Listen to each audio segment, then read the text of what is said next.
The main headlines surrounding this year's NFL draft is that it is the year of the quarterback, with rumors that 4 quarterbacks will be selected in the top 5 and potentially 6 quarterbacks drafted in round 1 for the first time since 1983.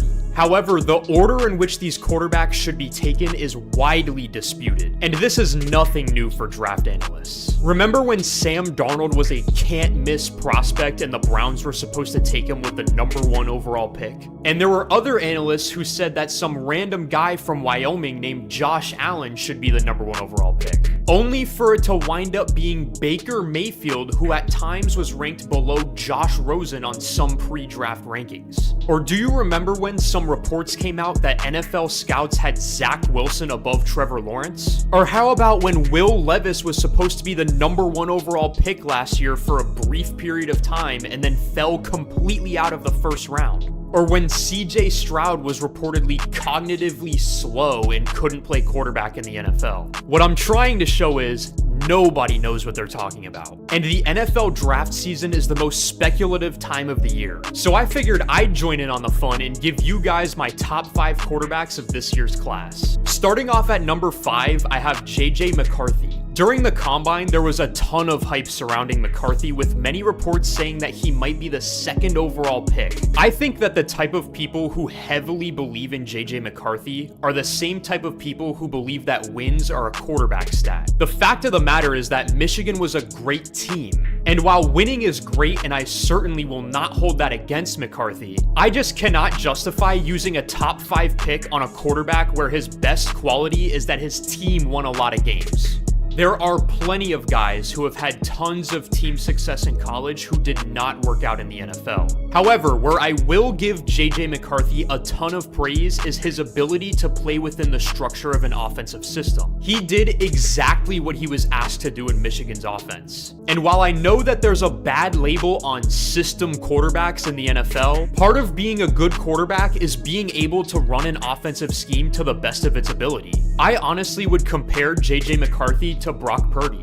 He's a guy who will simply not jump out at you from a physical standpoint, but he's proven that if he has the right team around him, he can run an offense and make the plays that he needs to make in order to win games. However, I think that out of all of the quarterbacks in this draft class, JJ McCarthy's success is the most dependent on the situation in which he's drafted in. For my 4th quarterback, I have Jayden Daniels. 50 total touchdowns on the year is absolutely no joke. That's why he won the Heisman Trophy. Obviously, what makes Jayden Daniels a special prospect is his ability to make plays with his legs. He doesn't have the same arm talent that some of the other guys in this draft class have, although I would say that Daniels has functional arm strength. He's not a guy who's gonna wow you with a beautiful deep ball or thread the ball into tight windows, but he can definitely hit receivers down the field if needed, and he is accurate enough to succeed at the NFL level. The only thing that I fear for Jayden Daniels is him being drafted into a bad situation where they don't know how to use his skill set. Obviously, that applies to every quarterback in this draft class, but I think it especially applies to quarterbacks with as unique of a skill set as Jayden Daniels. The biggest difference between Justin Fields and Jalen Hurts is simply just the difference between the Bears and the Eagles. Philadelphia knew how to build a team around Hurts, and the Bears didn't know how to build around Fields. So for Jayden Daniels, I would say his best fit would either be in New York with Brian Daboll or in Denver with Sean Payton. Those are both guys who I think can actually build around his skill set. However, I highly doubt that Jayden Daniels will fall that far, unless for some reason the Commanders really do take JJ McCarthy with the 2nd overall pick, and then the Patriots really follow through and not draft a quarterback like these reports have been saying. But barring anything crazy, I think that Jayden Daniels ends up in New England with the 3rd overall pick. At number 3, I have Drake May.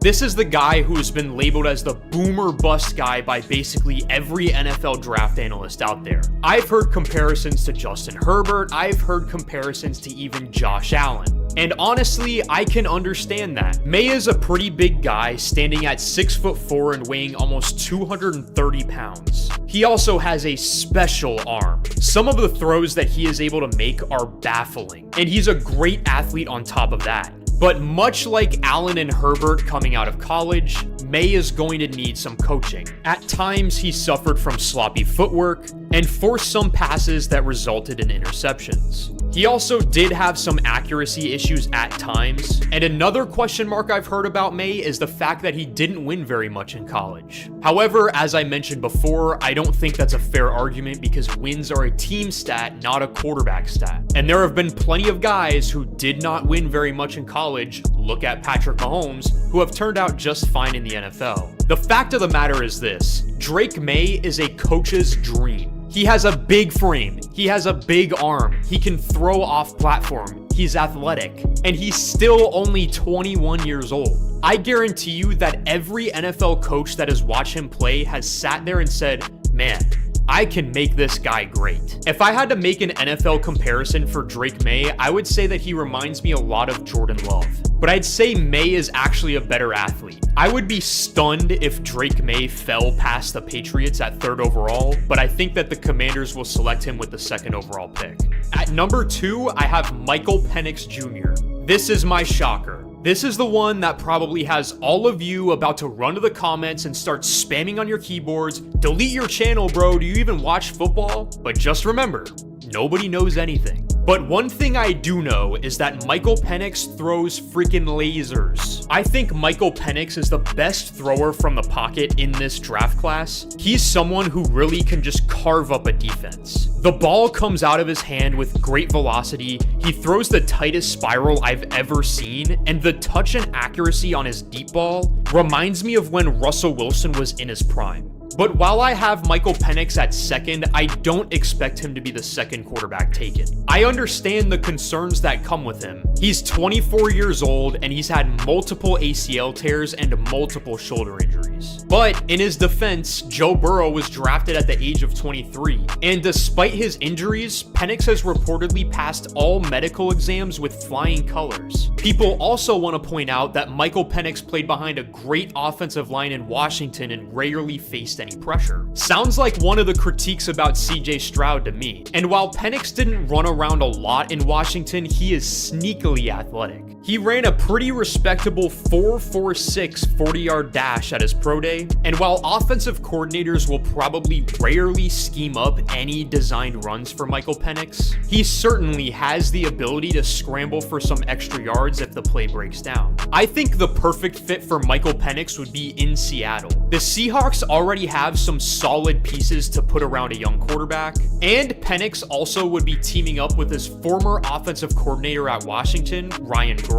Although the big question is, will Seattle have to trade up for Michael Penix? Currently, Penix is projected to go anywhere from the mid to late 1st round. The Giants, Vikings, Broncos, and Raiders are all teams that could potentially draft Penix before he gets to Seattle. I think out of all of the quarterbacks in this draft class, Michael Penix has been the hardest to predict where he's going to go. I think the highest that Michael Penix goes is number 6 overall to the Giants, but I don't think he falls past Seattle at pick number 16. At number 1, I have Caleb Williams. It seems to be the most socially acceptable thing to have him atop the list. But overall, I think the popular opinion is backed with some good reasoning. Caleb Williams is an unbelievably talented quarterback. He is the best in this class at making plays off script and improvising. He's also incredibly accurate while throwing on the run. The only real negatives against his play on the field are that sometimes he plays hero ball and tries to make a play when he'd probably be better off scrambling and gaining some yardage or throwing the ball away.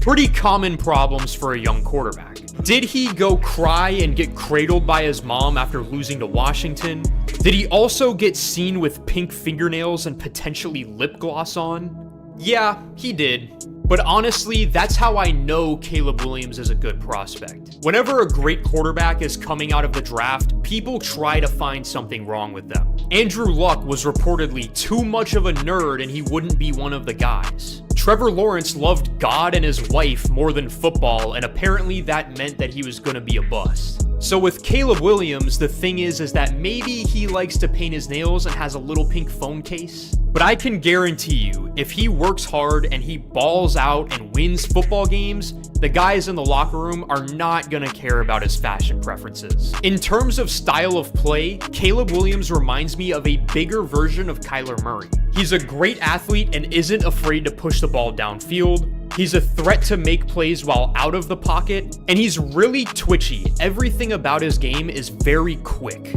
which for quarterback classes like these are really exciting. It's important to face the reality of the situation. 2 or 3 of these guys, if not more, are going to be busts in the NFL. Just look at the 2018 class. 5 quarterbacks were taken in the first round. Only 2 of them are actually on the team that drafted them. One of them has become somewhat of a journeyman who is a slightly above average starter at best. One of them is a backup, and another one can't even get on an NFL roster. There were 5 quarterbacks drafted in the first round in 2021, and the only one that remains as a starting quarterback just 3 years later is Trevor Lawrence. And even he has been mildly disappointing up to this point. So tell me in the comments, who are your top 5 quarterbacks in this year's draft class? Thank you all so much for watching. If you enjoyed, please make sure to hit that like and subscribe button for more NFL content. And as always, I'll see you next time.